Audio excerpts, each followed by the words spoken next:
삶의 작은 일에도 그 마음을 알기 원하네.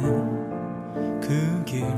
우리 오늘 함께 찬양하였던 것처럼 하나님의 크고 위대하신 일은 너무나도 놀랍습니다. 사실 가을에는 오늘 찬양 들었던 것처럼 정말 가을에는 시와 노래와 또 단풍, 낙엽과 이 대자연 가운데에서 그냥 우리 마음이 즐겁고 기쁠 것입니다. 그런데 이번에 굉장히 많은 변화무쌍한 가을을 경험을 했습니다.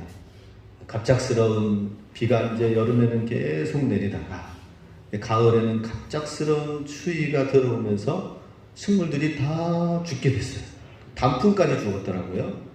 단풍이 이제 언제 오나 이제 언제 며칠이나 봤더니 다시 살아나지 않았어요. 그런데 놀라운 일이 있었어요. 다 이제 누렇게 되어져 가는데 어떤 나무를 제가 보니까 단풍에 시드른 걸 그걸 머리에 이고 그 밑에 빨갛게 단풍이 또 올라오는 거예요. 와, 이거는 추위를 단풍도 하나의 생명 같아. 추위 앞에서 내가 굴하지 않겠다 이런 마음으로 해서 단풍이 그 시드른 이파리들을 낙엽들을 이고 밑에서 빨갛게 피어나는 것도 제가 봤습니다. 참으로 변화무쌍한 시대에 우리가 살고 있습니다. 유럽의 날씨도 굉장히 변덕스럽다고 하죠. 유럽의 날씨는 어떻습니까? 날씨가 너무 변덕스러워서 여행객들은 처음 그것을 경험한 사람들은 곤란한 일들이 많이 있다고 합니다. 화창한 날씨였는데 한두 시간 뒤에는 비가 갑자기 주룩주룩 내리는 거예요. 야, 이거 우산이 있어야 되겠다고 우산 가지러 갔다가 다시 나오면 해가 다시 또 쨍하고 햇볕이 들고, 그래서 걷잡을 수 없는 변덕스러운 날씨가 유럽 날씨라고 하는데, 그런데 우리가 살고 있는 이 지구 전체가 지금 변덕스러운 지구에 우리가 살고 있습니다. 오늘 본문 말씀에서는 이런 변덕스러운 시기에 날씨의 인생과 같은 단편적인 모습을 또한 보여주고 있습니다. 풍랑이 갑자기 일어나는 거예요. 제자들이 이제 예수님의 말씀을 따라서 저쪽으로 건너가라 라고 했습니다. 이 건너가라고 한 이 일은 사건이 바로 일어나기 전에 오병이어의 사건이 있었습니다. 오병이어의 사건을 통하여서 수많은 사람들을 먹이고 정말 예수님의 놀라운 능력과 하나님의 역사가 나타남을 경험하면서 제자들이 너무나도 신났죠. 줄 서세요, 줄. 제가 나눠드릴게요. 예수님께서 이렇게 행하셨습니다 하면서 예수님의 행하신 놀라운 일로 제자들의 어깨가 으쓱해지는 가운데 있을 때 갑자기 주님이 저 건너편으로 가라라고 하였습니다. 가면서 보니까는 날씨가 갑자기 이 간밤에 풍랑이 이른 거예요. 이 갈릴리 호수는 그 갑자기 풍랑이 일어나는 걸로 유명하다고 하죠. 골짜기에 이 골풍이 내려와가지고 뜨거운 사막바람, 지중해 바람에서부터 와서 골짜기 바람을 해가지고 만나는 그 지역에서 돌풍이 일어나는 경우가 많이 있다고 합니다. 이렇게 오병이어의 기쁨도 잠시 적고 갑작스러운 위기 상황 가운데 있는 것이 오늘 본문의 내용이 말씀이 되겠습니다. 이 말씀은 성경에서 우리가 구약 성경의 말씀을 잘 성경 말씀을 안다면은 이 말씀은 어디에 있는 말씀과 같다라고 생각이 들 거예요. 잠언 7장 14절 말씀에 나와 있죠. 형통한 날에는 기뻐하고 곤고한 날에는 되돌아보아라. 이 두 가지를 하나님이 병행하게 하사 사람이 그의 장래일을 능히 헤아려 알지 못하게 하셨느니라. 아무리 사람이 궁구하고 헤아리고 한다 하더라도 그 앞날을 감히 사람이 예측할 수 없다는 것이죠. 헤아리지 못하게 하시는 이유는 뭡니까? 이렇게 형통한 날, 공고한 날을 병행시키는 이유는 무엇입니까? 인간이 아무리 인간의 지혜로 예측을 한다 하더라도 하나님이 주관하시기 때문에, 그 날씨는 이 세상은 하나님이 주관하시기 때문에 인간의 한계를 인정하라라고 하는 것이죠. 이번에 우리 정치권의 화천대유 대장동의 그 사건도 일어나고, 또 그것을 한 그 사람은, 그 사업주는 또 그 이 주역에서 따온 이름이거든요. 그게 주역에서 천하태평을 뜻하는 지천태라고 하는 이름으로 또 다른 회사를 이름을 지어가지고 또 하는 거예요. 화천대유 좀 이상하다. 그랬더니 주역하는 제 친구가 그거를 알려주는 거예요. 이거 무슨 내용에 나오는 그 주역의 내용이기 때문에 화천대유라는 뜻이 이 주역에 쫙 이렇게 되는 것이다. 얘기를 하는 거예요. 아무리 사람이 이 주경이 뭡니까? 음양우연설로 해서 자연의 여러 가지 이치들을 경험해가지고 정리해 놓은 것이라 하더라도 인간의 경험적인 부분들로 인해서 지혜를 만들어 놨다 하더라도 하나님의 주관하심을 넘어설 수가 없다라고 하는 것이죠. 자, 오늘 이 풍랑을 통하여서 주님이 이렇게 교차시키고 갑작스럽게 되어지는 이러한 일들을 통하여서 주님이 말씀하시는 교훈은 무엇인가 하는 것입니다. 첫 번째, 예수님께 순종하여도 풍랑을 만날 수가 있다라고 하는 것을 가르치고 계십니다. 22절에 같이 있습니다. 예수께서 즉시 제자들을 재촉하사 자기가 무리를 보내는 동안에 배를 타고 앞서 건너편으로 가게 하시고, 예수님께서 즉시 제자들을 재촉하셨대요. 빨리 이 자리에서 떠나서 일어나서 가라라고 하였습니다. 얘들아, 짐 싸라. 지금 여기서 이렇게 그냥 오병이의 기적에 이제 그 기적의 기쁨의 감흥에 젖어 있지 말고 짐 싸서 또 우리가 해야 될 일들이 있으니 바로 밤배를 타고 저 건너편으로 가라라는 것이죠. 그 건너편으로 가라고 했을 때 그 건너편에는 거라사 지방이 있었고, 거라사 지방에서는 또 귀신 들린 광인이 기다리고 있었어요. 참으로 해야 할 일들이 많이 있었던 것이죠. 예수님께 순종하여서 제자들은 또 짐을 싸고 우리 밤배를 타고 가는 것이었습니다. 그런데 예수님께서 이렇게 재촉을 해서 밤배를 타지 않게 하고 낮에 좀 환한 데에 안전하게 가면 좋을 텐데 주님이 밤배를 타라고 재촉을 하셨어요. 그 말씀에 순종한 제자들은 어떻습니까? 갑작스러운 어려움을 만나게 되었다라고 하는 것입니다. 예수님이 온 세상을 주관하신다고 하시면서 왜 이런 부분들은 미리 알지 못하시고 이런 어려움을 만나게 하셨을까? 이렇게 생각할 수도 있을 거예요. 그런데 주님의 말씀에 순종함에도 불구하고 어려움이 있다는 사실을 보여주고 있는 것입니다. 우리 주님 말씀대로 살다 보면은 손해보는 일도 많이 있습니다. 주일날 주일 성수를 온전히 지키는 것도 참 쉽지가 않아요. 그렇지만은 주님의 주일 성수를 지키는 것으로 인하여서 오는 그러한 것도 사실은 우리가 하나님의 말씀을 생각하면은 참 놀라워요. 그렇죠? 광야에서 만나와 메추라기 비유를 통하여 주님은 말씀을 주셨어요. 6일 동안은 하루에 한 번씩 아침에 가서 만나를 주워오지만 주일날을 앞두는 그 6일날에는 이틀치를 가지고 와서 지내라. 주일날에는 움직이지 말고 그냥 집안에서 어제 가져왔던 것으로 먹고 주일을 온전히 예배 지키며 나아가라라고 했던 것이죠. 그것은 무엇입니까? 일주일에 7일 다 일하지 말고 6일 일하면서 하루는 쉬는 하나님이 창조의 심의 원리에 들어와서 안식하라라고 하는 거죠. 주님이 우리를 얼마나 사랑하십니까? 안식하면서 지내라라고 하는 거예요. 우리가 아무리 1년 365일 다 뛴다 하더라도 우리 인간의 행복을 채우기에는 사실 부족합니다. 그런데 안식일 뿐만 아니라 안식년을 지키라고 하네요. 안식년은 무엇입니까? 6년 동안 일하고 7년 된 밭은 이제는 놀게 하라고 하는 거예요. 아니, 하나님 6일 동안 일하는 것은 쉬운데, 왜냐하면 다음날 하루 쉬는 것은 제가 할 수 있겠지만 6년 동안 일하고 7년에는 쉬라고 한다면 1년간 밭을 놀리라고 하는 것인데 이것을 어떻게 합니까? 결국에는 이 말씀, 안식일을 지키라고 하는, 안식년을 지키라고 하는 이 말에 이스라엘 백성들 대부분이 순종을 안 했대요. 그 역성경에 보면은 순종하지 않았다고 합니다. 그 감 못하죠, 그죠? 1년 동안에 소출이 얼마인데, 매출이 얼마인데.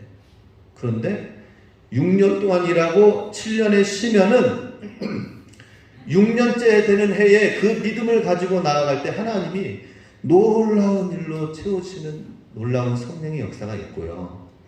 7년을 쉬고 나서는 좀 힘들 수도 있을 거예요. 8년째 되는 또 새롭게 시작할 때는 어때요? 그 마치 쉬기 때문에 더 많은 풍성한 것으로 인해서 하나님이 채워주시는 이제 거름을 그냥 지금은 화학비료 다 뿌리지만 그때 당시에는 그런 게 없잖아요. 그죠? 하나님의 특별한 계획이 있는 것을 보게 됩니다. 우리 하나님 말씀대로 순종하면은 손해보는 듯 하지만 하나님 말씀의 순종에는 이유가 있고 하나님의 계획이 있다는 사실을 믿으시기 바랍니다. 지금 풍랑을 만나서 순종해서 담배를 타고 가다가 풍랑을 만난 것을 보면 굉장히 힘들고 어렵고 죽을 뻔한 기억들을 보게 됩니다. 그러나 이것은 어려움으로 끝나는 사건이 아닌 것을 보게 됩니다. 두 번째 교훈은 예수님의 도우심과 응답은 때로 늦을 수가 있다라고 하는 것이죠. 24, 25절에 같이 있습니다. 배가 이미 육지에서 수울이나 떠나서 바람이 거스름으로 물결로 말미암아 고난을 당하더라. 밤 사경에 예수께서 바다 위로 걸어서 제자들에게 오시니. 밤에 갑자기 풍랑이 일어났습니다. 그래서 그 물결로 말미암아 고난을 당하더라라고 했습니다. 굉장히 힘들고 어려운, 사실 제자들 가운데에 많은 제자가 어떻습니까? 어부들이었어요. 밤배를 타고 물고기를 낚으면서 밤이 맞도록 바다에서 고기를 잡기도 하고 그랬습니다. 그런데 밤 사경에 이렇게 밤 사경이라는 것은 새벽 3시에서 6시 사이를 말합니다. 그건 뭘 말합니까? 밤새도록 하고 이제는 동이 틀만한 때쯤 되는 그때까지 이 제자들이 풍랑을 밤새도록 씨름했다고 하는 것이죠. 그래서 이미 진작에 건너가야 될 그 밤배가 중간에서 풍랑으로 인하여 오도 가도 못하는 위기 가운데 있었습니다. 밤 사경에 드디어 예수님이 바다 위로 걸어오셨다라고 하십니다. 밤 사경이라고 하는 것은 그야말로 밤 9시부터 10시부터 풍랑이 임했다면은 6시간, 총 9시간 동안 밤새도록 고난과 고생을 겪었다는 것이죠. 아니, 예수님 어떻게 이럴 수가 있습니까?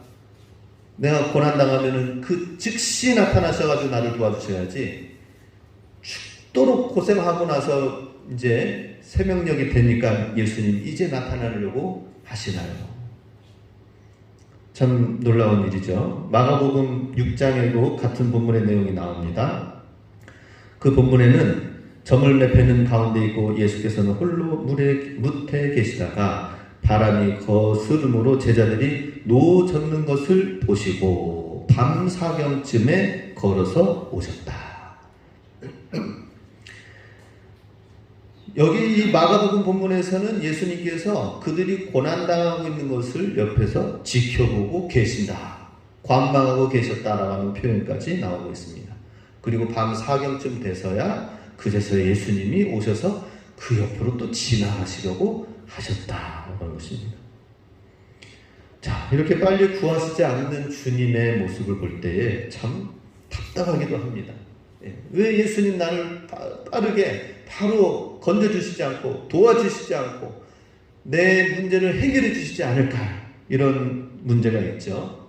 근데 우리가 신앙생활 하다 보면은 이제 그런 부분들을 조금씩 이제는 알아내야 돼요.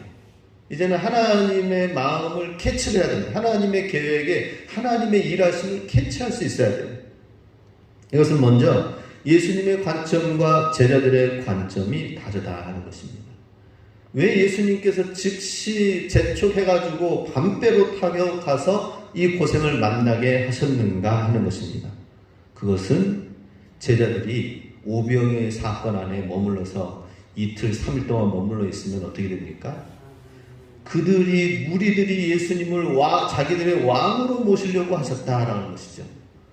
예수님은 지금 이 떡을 먹고 배불러서 왕이 되어지는 것으로 인하여 주님이 높여지는 것으로 끝나는 걸 원치 않았습니다. 떡을 먹고 배불렀다라고 한다면은 그것으로 예수님이 왕이 되시는 것을 원치 않으셨습니다. 제자들도 마찬가지죠. 제자들도 굉장히 높임을 받고 예수님의 명령 가운데에서 그 일을 수행하면서 어깨도 굉장히 의시되어지기도 하고 그랬을 것입니다. 이것은 높임을 받는 것은 정말 예수님이 오실 때에는 위험한 상황인 것을 직시하였습니다. 오히려 주님이 십자가의 길을 거치고 그래서 성령님이 임하시고 지금은 당장 일어나지 않지만은 이 십자가와 성령의 높여주심을 통하여서 예수님이 하시고자 하시는 일들이 있었습니다. 이 모든 것을 경험하고 깨닫고 그래서 주님의 참된 왕이심을 경험을 해야 되는데 떡을 먹고 배부른 까닭에 예수님을 높이시려고 하는 데에 제자들이 그 한가운데 있는 것은 굉장히 위험한 상황이었다는 것이죠. 그래서 예수님의 관점에서는 빨리 이 자리에서 벗어나게 합니다. 벗어나서 영광과 높임과 존경을 받는 그런 자리에 있지 말고 제자들은 속히 나아가서 보니까 뭐예요? 밤새 고통과 고난의 자리가 되어진다라고 하는 것이죠. 제자들의 관점과 예수님의 관점은 많이 다릅니다. 그래서 예수님께서 행하시는 일들의 크고 놀라운 계획을 우리가 깨닫지 못하고 말씀을 깨닫지 못한다면은 우리가 지금 경험하고 있는 이 일들에 대해서 답답하기만 하는 거예요. 그래서 하나님의 관점을 우리가 갖는 것이 중요합니다. 예수님의 관점을 갖는 것이 중요합니다. 잠실에 제가 아는 어떤 형님이 목회를 이제 예전에 하셨어요. 개척을 하셨어요. 개척을 했는데 이제 큰 교회 부목으로 계시다가 개척을 이제 하러 나왔습니다. 그러다 보니까 개척 멤버들이 아주 훌륭하신 분들이 한 15명, 20명이 따라 나오셨어요. 그래가지고 이제 목회를 하면서 교회가 이제는 조금씩 성장하고 자라나가고 그래서 이제 100명, 200명이 되었습니다.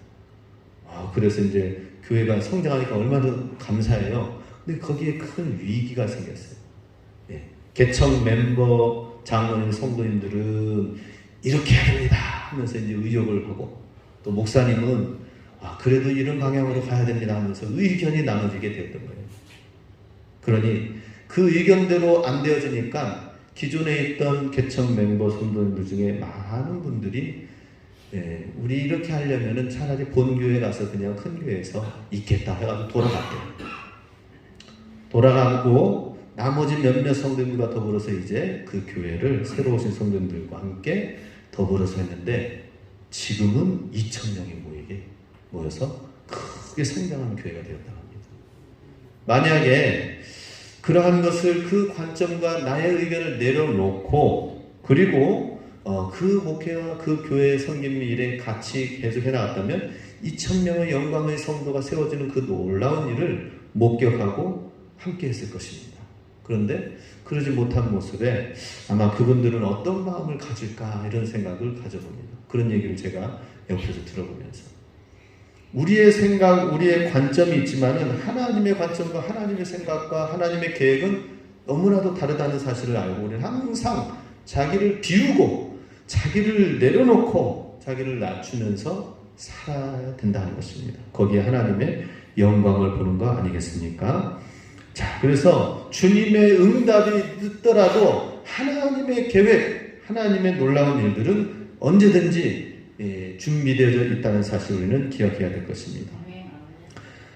또 이 교훈은 무엇이냐? 우리에게는 세 번째로 영적 사경이 필요하다 하는 것입니다. 밤 사경에 예수님이 나타나셔서 도우시러 나오셨습니다. 참 신기하죠. 왜 주님이 진작에 이렇게 하시지 않고 사경의 시간에, 늦은 시간에 이렇게 오셨는가? 그것은 우리에게 밤 사경이, 제자들에게 밤 사경이 필요한 거였어요. 늦은 밤에 나타났을 때 예수님이 나타나셨는데 풍랑 속에서 예수님이 나타나셨어요. 그랬을 때 제자들이 예수님이다 하면서 했을까요? 본문에 뭐라고 나옵니까? 유령이다 하면서 얘기한 거예요. 유령이다. 너무나도 힘들고 혼비백산이 되어진 가운데에서 예수님도 보이지 않았다. 예수님도. 예수님이 정작 도로 나오셨지만은 예수님도 볼 수가 없었어요. 모든 것이 다 깜깜하고 다 아무것도 분간이 안 되어지는 상황이 되는 거죠. 제자들에게는 이런 시간이 필요했습니다. 우리도 죄 많은 우리가 또 우리 고집과 우리의 의가 많은 내 방식대로 내 뜻대로 살아가는 우리 가운데에서 때로는 영적인 사경의 시간이 필요하다는 것입니다. 예수님은 왜 유령이라고 봅니까? 이상하죠? 마찬가지로 우리의 모습도 우리가 바라보는 것이 온전하지 않음을 깨달아야 돼요. 우리의 연약함을 깨달아야 됩니다. 그리고 여전히 주님의 크고 위대하신 일들을 경험을 해야 되는 것입니다. 밤 사경의 시간이 우리에게 주어지는 것으로 인하여서 힘들고 어렵지만은 그걸 잘 요긴하게 딛고 디딤돌이 되어지도록 해야 된다 하는 것입니다. 우리 이번에 다니엘 기도회에 5일차 강사가 있는데요. 그분은 세븐에듀 대표 수학사부 차길령 대표라고 합니다. 그분이 이제 간증을 하셨죠. 지난 5일날. 간증한 내용 가운데에서 어떤 내용이 있었느냐 하면은 히타 좀 줄여주시든지 꺼주세요. 이분이 2학년, 3학년, 고등학교 2학년, 3학년 때 열심히 공부를 하고 준비하면서 또 기도까지 열심히 했다고 합니다. 기도까지. 그러니 이제는 고3 수능시험 딱 봤을 때에 결과가 하나님이 응답해 주셨을 것이다. 이런 생각을 갖고 즐겁게 놀다가 대기하고 기다려봤는데 결과가 그만 낙방, 불합격이 된 거예요. 몹시 힘들었겠죠. 낙심이 됐겠죠. 그러면서 하나님한테 하나님 어떻게 이럴 수가 있습니까? 나 혼자만도 기도하는 게 아까워서 주변에 있는 공부 열심히 하면서도 있는 친구들, 크리스찬 친구들 데리고 같이 점심시간에 뜨겁게 기도까지 하면서 그러면서 공부 열심히 해가지고 성적도 높이고 해가지고 했는데 어떻게 결과가 이렇게 나올 수 있는 거예요? 실망했었다고 합니다. 그래서 결국에는 이제 1년간 어떻게 해야 됩니까? 재수를 해야 되겠죠? 재수를 하느라 노량진 그 고시장에 가서 시험 이제 학원에서 공부를 하는데 공부하는데 얼마나 전국에 있는 많은 학생들이 와가지고는 이 고시 공부와 더불어서 수능 시험 공부를 또 하는지 거기에 껴가지고 같이 하다 보니까 하나님이 많은 것을 깨닫게 해달라고 합니다. 저 시골에도 저렇게 공부를 열심히 하는 학생들이 있구나. 교만하지 말아야 되겠다.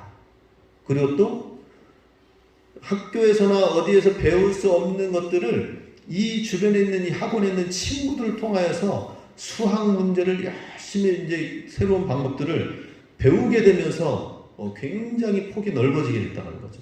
그때 배운 수학의 방법과 노하우를 통하여서 지금 수학 학원을 크게 차려가지고 엄청나게 하나님 앞에 귀하게 쓰임받게 된 발판이 되어졌는데 만약에 이 재수하는 시간들을 하나님이 주시지 않았다면 아마 이분은 다른 길로 가든지 아니면은 그냥 거기서 그만한 학원을 차린 사람이 됐을 수도 있을 것입니다. 하나님께서 탁월하게 하나님이 이 은사를 사용하도록 하신 데에는 1년이라는 재수 시간에 밤 사경의 시간들이 있었다라고 하는 것이죠. 지금 오늘 우리에게도 때로는 앞으로 전진하지 못하고 정체된 시간들이 있다면 그거 왜 해결되지 않을까 이것보다는 하나님 안에서 그 시간 안에서 하나님을 더 누리시기 바랍니다. 하나님의 뜻을 발견하고 하나님 안에서 하나님의 계획을 우리가 발견하는 시간들이 되어야 될 줄로 믿습니다. 자, 이 풍랑의 앞에서 이러한 하나님의 계획과 교훈들이 있다면은 그럼 그 풍랑을 이길 수 있는 승리의 비결은 무엇인가? 첫 번째, 순종하는 믿음이어야 된다는 것입니다. 22절에 우리 아까 읽은 말씀인데요. 즉시로 제자들을 재촉하여서 배를 타고 건너편으로 가게 하신 데에 제자들이 순종했어요. 그 즉시로 자리에서 일어나서 순종했습니다. 여기에는 성경에는 기록이 나와 있지 않지만 저는 상상력을 해봤습니다. 12명의 제자들이 있는데 배 타고 갔지만 몇 명이라고는 얘기는 안 했어요. 그런데 그 중에서도 혹시 10명은 순종해서 갔지만 2명은 아예 예수님 제가 여기 그냥 남아있는 것 좀 정리 좀 하고 나중에 따로 갈게요 예수님 하면서 그 즉시로 가라고 하는 말씀에 순종하지 않은 제자들이 혹 2명이 있다면 어떻게 됐을까? 그렇다면 순종하지 아니한 그 사람은 거봐 예수님 바로 말씀 믿고 순종해서 이런 어려움을 겪는 거 아니냐 아마 뒤에서 웃었을 것입니다. 그런데 순종하는 믿음은 결국에는 이걸 통해서 하나님의 능력, 예수님의 주대심 이것을 경험하는 시간들이 되었던 것입니다. 그렇죠?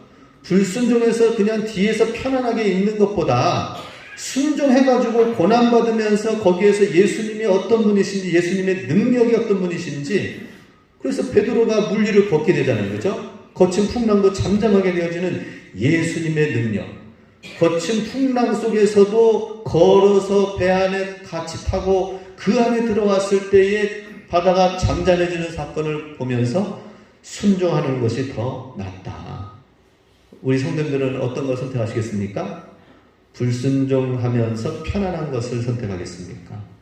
아니면 순종하면서 고난이 있고 어려움이 있지만은 하나님의 크고 놀라운 일들을 경험하고 주님의 능력을 경험하는 시간을 갖겠습니까?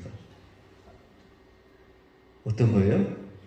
좀 힘들더라도 순종하는 게 낫겠죠, 그죠? 불순종하면은 순종하지 않으면 편할 수가 있어요. 예, 그렇죠? 예, 주님 앞에 나와서 헌신하고 예배 드리십시오. 주님 뜻대로 사십시오. 주님 말씀대로 사십시오. 아니요. 가끔만 할게요. 제가 편안한 때에 내 마음이 내키는 때에 할게요. 그럼 편안하게 그냥 신앙생활 할 수 있어요. 편안하게. 그죠? 정말 편안하게 신앙생활을 할 수가 있습니다. 저도 그럴 것 같아요. 예. 야, 예. 편안하게 한다면은 한도 끝도 없을 것 같아요. 그런데 주님께 순종하여서 주님의 일을 하고 예배하고 또 평일에는 전도하고 헌신하고 봉사하고 섬기고 용서하고 내 안에 있는 죄들을 처리하고 해야 될 일들이 너무나도 많이 있어요. 예수님 안에서 할 일들이 너무나도 많이 있어요. 주님이 하시는 일에 순종하면서 하면은 사실 정말 바빠요. 바쁘다 해도 진짜 바빠요. 세상 일뿐만 아니라. 그렇지만 순종하는 자에게 하나님께서 보여주시는 경험하게 하시는 일들이 있다 하는 것입니다.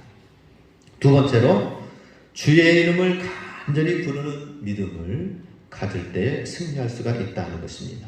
28절에서 30절까지 같이 함께 읽겠습니다. 시작.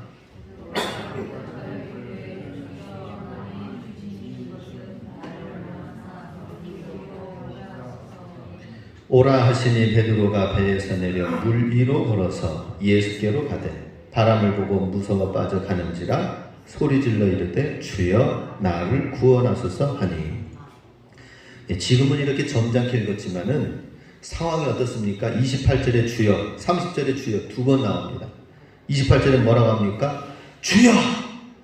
정말 주님이시라면은 나를 그쪽으로 불러주십시오 라고 하는 거예요.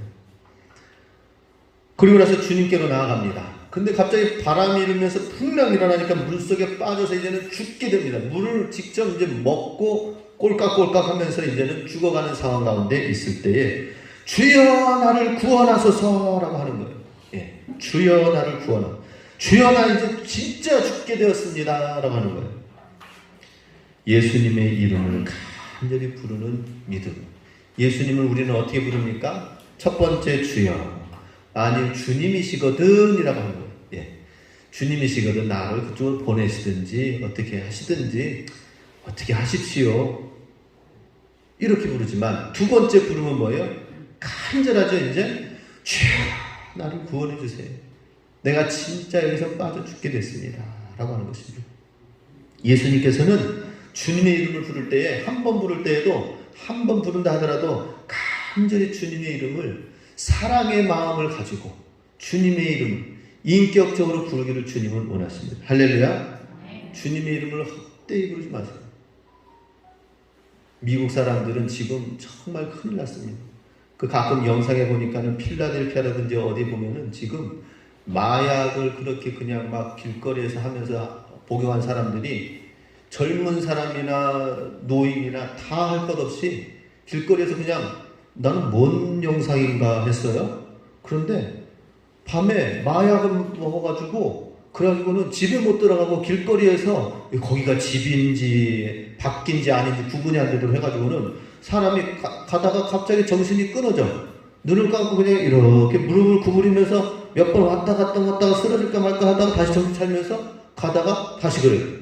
이게 사람들이 왜 그런가 했더니 마약을 그렇게 사람들이 먹는 거예요. 피우는 거예요. 그 차를 가지고 길거리를 찍는 모습이 계속 나옵니다. 계속 사방 곳곳에 하다 보니까는 낮에 사람들이 쌩쌩 지나가는 사람들 그 사이로 얼마나 많은 사람들이 미국이 지금 그런 사회 가운데 노출되어 있어요. 엄청납니다. 그런데 미국 사람들 그렇게 되어진 데에는 무엇입니까? 예수님의 이름을 함부로 부르는 데에서부터 시작이 되는 것을 보게 됩니다. 예수님의 이름, 하나님의 이름을 미국 사람들이 어떻게 부릅니까? 뭔 일이 있으면은 재수없다, 아유 깜짝 놀랐다 이런 일을 할 때 지저스 이러는 거예요. 예, 그냥 그리고 또 오마이 갓 하는 거예요. 맙소사 이런 맙소사 제기라 할 때 하나님의 이름, 예수님의 이름이 들어가는 거예요. 예수님의 이름이 이렇게 하찮게 되어졌습니다. 미국 사회에서. 참 큰일 났죠. 우리도 주님의 이름을 부를 때에 주님을 어떻게 부릅니까? 정말 간절히 주님은 부르길 원하십니다. 우리 6일차의 다니엘 강사가 이옥 선교사님이라고 어제 북한에서 나온 탈북 출신의 선교사님이 얼마나 그 간증을 하시는지 나오는 과정들을 정말 20년이 지났는데도 방금 나와서 한 것처럼 간증을 막 간절하게 하시더라고요. 근데 그 선교사님이 이제는 북한에서 간신히 나와가지고는 죽을 고비를 해가지고 물속에서 빠져 죽는 줄 알았는데 누가 건져줘가지고 이제 친척집에 가게 됐어요. 거기에 머물러 있는데 중국 공안들이 와가지고 찾아와서 북으로 이제 호송하려고 데리고 왔습니다. 붙잡혔습니다. 앞에서 붙잡혀 가는 사람들 보니까는 트럭에 타는 사람들 보니까 완전히 짐승치고 개취하는 모습을 보면서 어떻게 사람을 저렇게 할 수가 있는가? 탈북했다는 그 한 가지 이유만으로 인하여서 어떻게 중국 공안들이 이렇게 사람들을 개취를 할 수가 있는가? 그 정도로 막 트럭에 몰아넣고 막 발로 차고 그러는 거 아니겠습니까? 나도 이제는 곧 북으로 끌려가면 이제는 죽는구나 하는 때에 한 간부가 이옥 선교사님을 그 사람은 나중에 내가 다시 놔둬라. 군인 출신이니까 나중에 검사해서 다시 1시간 뒤에 돌려보내겠다라고 한 거예요. 그런데 그분이 이제 그 간부가 부르는 그 방에 갔더니 유심히 지켜보길래 자기를 어떻게 막 자기가 처녀이고 하니까 어떻게 하는 거 아닌가 그럴 때에 자기 딸이랑 너무 닮았다고 그러면서 나이도 똑같고 어떻게 그렇게 될까요? 그래서 그런 그 과정 사이에 쫙 이런 과정이 있습니다. 예수님을 믿으라고 하는 것을 믿지도 않고 거부하고 있는 그 사이에 나는 이제는 끌려가면 죽습니다 하면서 이제 감옥에 대기하고 있는 그 사이에 간절히 부르는 것이 예수님이었습니다. 예수님, 나는 죄인입니다. 나를 구원해 주세요. 나 이제는 북에 끌려가면 나는 이제는 죽습니다 하면서 회개하면서 주님의 이름을 불렀다고 합니다. 부르고 그 간부가 한테 나아갔더니 간부가 자기 딸 닮았다고 그러면서 바로 보내지 않고 하룻밤 지내는 가운데 밤에 조용히 그 간부가 와가지고 천사가 이끄는 것처럼 수갈 풀어가지고 빨리 이제 도망가라 해가지고 풀려나게 되어서 정말 위기를 탈출해서 지금 귀한 간증의 선교사님이 되는 것을 보게 됩니다. 그럴 때 예수님의 이름을 간절히 부르는 것이 정말 구원이다라고 하는 것이죠. 많은 사람들이 예수님의 이름을 부를 때에 부유하고 또 더 성공하고 잘 되어지는 것만을 위해서 부르지만은 그러나 우리 삶의 목표가 바뀌어져야 됩니다. 바뀌어져서 가난하게 살 줄도 알고 풍부하게 살 줄도 아는 이 마음을 가지고 비결을 배워야 됩니다. 가난할 때 우리의 문제는 속히 가난에서 벗어나는 것이 아니라 가난하게 사는 법을 배우는 그 마음으로 주님의 이름을 불러야 돼요. 주여 여기서 구원해 주셔서, 물론 구원해야 되겠지만은 우리는 주의 이름을 부를 때에 어떻게 불러야 됩니까? 주님의 이름을 부를 때에 가난하고 힘들고 어려운 상황에서, 위급한 상황에서 부를 때 주님을 어떻게 불러요? 가난이라면 가난 속에서도 주님과 함께 사는 법을 배우게 하여 주시옵소서. 중요한 것은 이걸 없애는 것이 아니라 주님과 함께 이것을 어떻게 할 것인가, 이렇게 주님을 불러야 돼요. 그런데 많은 사람들이 주여 하면서 그 문제가 해결되어지면 그 다음에는 떠나가고 주님을 더 이상 안 부릅니다. 우리 주님을 진실하게 부르는 것은 무엇일까요? 주여, 내가 이 과정 속에서 주님과 함께 이것을 잘 풀어나가게 하여 주시옵소서 하고 주님과 동행하고자 하는 마음으로 주님을 불러야 되는 것입니다. 빌립보서 4장 13절에 내게 능력 주시는 자에서 내가 모든 것을 할 수 있느니라. 주여 하면서 이것을 없애주시옵소서 하는 것은 수많은 불교를 다니면서 열심히 하는 사람들이 자기 신을 부르면서 하는 것과 똑같습니다. 중요한 것은 하나님이 능력 주시는 자가 내 안에 계신다.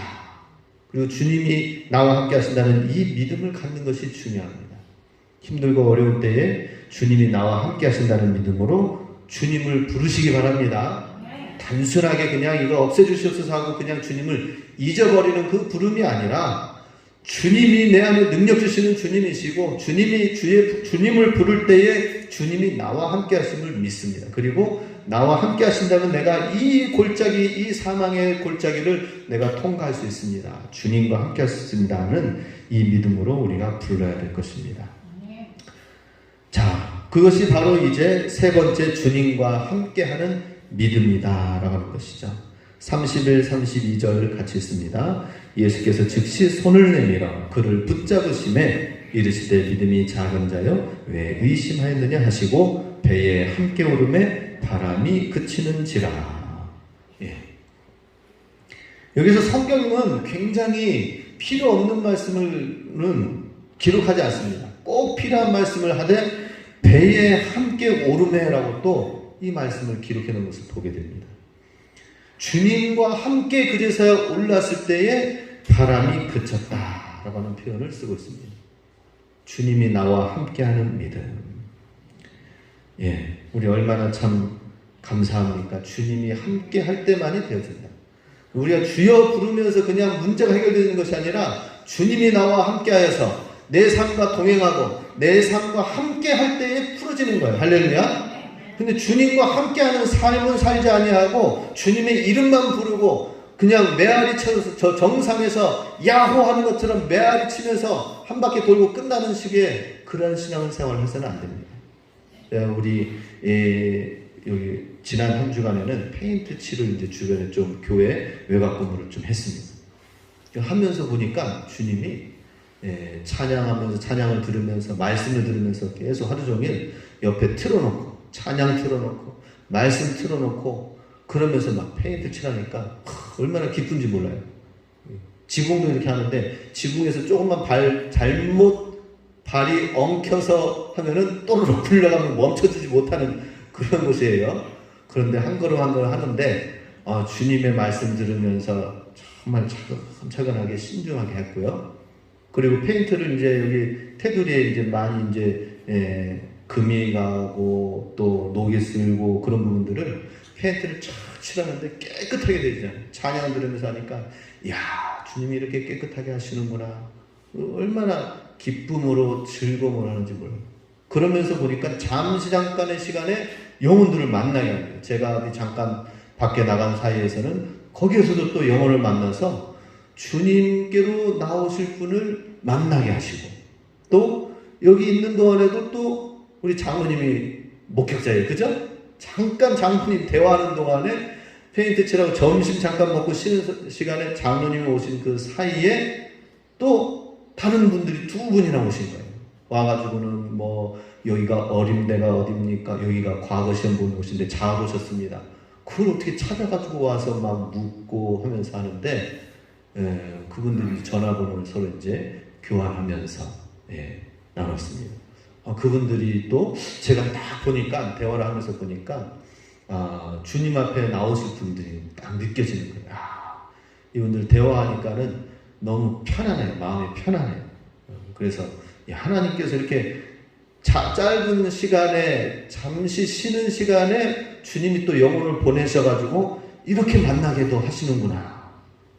그래서 우리 교회에 나온 면소숙제 나온 책자 보내드리면서 그분이 이제 또 일본 역사와 중국 역사 하는데 학교 숙제로 요 지역의 역사를 연구하는 숙제를 하러 왔다가 현장 검사하러 온 거예요.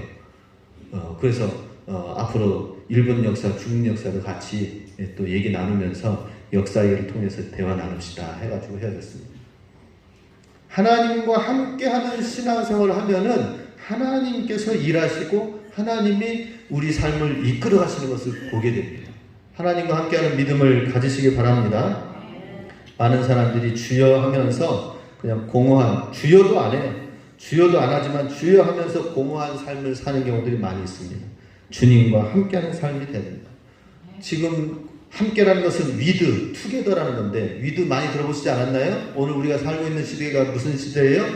위드 코로나 시대, 11월 달은, 그죠? 이제는 이제 뭐 방역 해제도 좀 풀고 이제는 좀 소상공인들도 이제 더 이상 참지 못하고 그러니까 지금 뭐 소상공들이 지금 대출 받아가지고 했는데 또 이제 또 대출을 받아가지고 또 하라고요? 이제 못합니다. 이러면서 이제 지금 막 버티고 있습니다. 이런 시기에 뭐 위드 코로나 시기 발표하면 뭘 합니까? 지금 2,000명에서 이제 3,000명으로 늘어나고 있습니다. 또 이제는 또 돌파 감염이 됐대요. 그래서 부스트 샷이라고 해서 한 번 더 주사를 맞으라고 또 연락이 우리 어르신들한테, 성도님들한테 왔다고 하면서 맞으러 가야 되나요? 말아야 되나요? 계속 돌파는 계속됩니다. 2번, 3번 계속 돌파가 되어지기 때문에 계속 맞아야 될 거예요. 근데 중요한 것은 뭐냐면은 위드 코로나에서 코로나와 더불어서 조심하게 산다고 해서 되는 것이 아니라 우리는 위드 코로나 시대에 성령님과 함께하는 위드 코로나, 성령 하나님과 함께하는 삶이 되어야 될 것입니다. 성령님과 함께하는 코로나 시대가 되어야 된다 하는 것이죠. 우리의 고민은 주님과 함께 이 시간들을 어떻게 보낼 것인가, 주님과 함께하는 우리의 삶의 시간들은 어떻게 보낼 것인가. 역사하시고 응답하시는 것은 뒤로 맡기고 오늘 우리가 주님과 함께 어떻게 살 것인가, 이것이 중요하다 하는 것입니다. 그래서 오늘 본문 말씀에 주님이 그 배에 함께 오르니까 배가 그쳤더라 하는 것을 보게 됩니다. 33절 같이 있습니다. 배에 있는 사람들이 예수께 절하며 이르시되 진실로 하나님의 아들로소이다 하더라. 하나님을, 예수님을 정말 목수의 아들로만 알았는데 배에 있는 사람들이 다시 한번 하나님의 아들이십니다. 주님은 정말 주님이십니다. 고백하는 것을 보게 됩니다. 우리 이 시기에 다들 힘들다고 하는 이 시기에 우리 코로나, 위드 코로나 시대에 주님과 함께하는 믿음으로 돌파해 나가면서 하나님과 함께하는 삶에 놀라운, 크고 놀라운 주님의 역사, 순종하는 자에게 주시는 어려운 가운데서도 주님이 일하시는 기적의 역사를 경험하면서 우리 행복한 주님의 믿는 성도가 되고 승리하는 그리스도인이 되시길 주님의 이름으로 축복합니다.